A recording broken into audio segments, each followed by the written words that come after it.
கிருஷ்ணபுரம் என்னும் ஊரில் கண்ணன் என்ற உப்பு வியாபாரி வாழ்ந்து வந்தான்.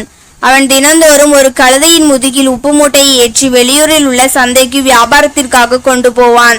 ஆனால் அந்த கழுதை மிகவும் சோம்பேறியான கழுதை. அந்த வியாபாரி வியாபாரத்திற்கு தினமும் ஆற்றை கடந்துதான் செல்ல வேண்டும். ஒரு நாள் கண்ணன் வழக்கம் போல் 2 உப்பு மூட்டையை அந்த கழுதையின் மீது ஏற்றி வெளியூரில் உள்ள சந்தைக்கு சென்று கொண்டிருந்தான். அப்போது அந்த கழுதை மனதிற்குள், கடவுளே, என்னை எப்படியாவது இந்த உப்பு வியாபாரியிடம் இருந்து காப்பாற்று என்று நினைத்து கொண்டு ஆற்றை கடக்கும் போது அந்த ஆற்றிற்குள் கழுதை தவறி விழுந்து விட்டது.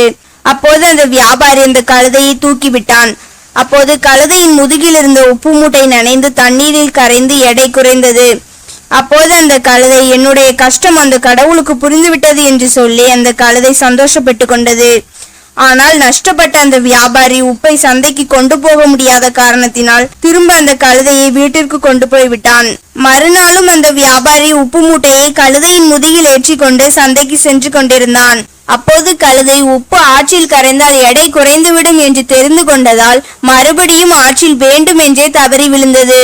அப்போது அந்த கழுதையின் முதுகில் இருந்த உப்பு கரைந்து எடை குறைந்தது. உடனே கழுதை மகிழ்ச்சியில் சிரித்து கொண்டது.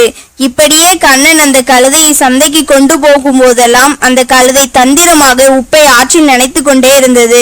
கழுதையின் தந்திரத்தை புரிந்து கொண்ட அந்த வியாபாரி ஒரு நாள் கழுதையின் முதுகில் உப்பிற்கு பதிலாக 2 பஞ்சு மூட்டையை ஏற்றி கொண்டு போனான். இது புரியாத அந்த முட்டாள் கழுதை வழக்கம் போல் ஆற்றில் விழுந்தது. அப்போது அந்த பஞ்சு தண்ணீரில் நனைந்த உடனே உப்பு மூட்டையை விட அதிக கனமாக இருந்தது.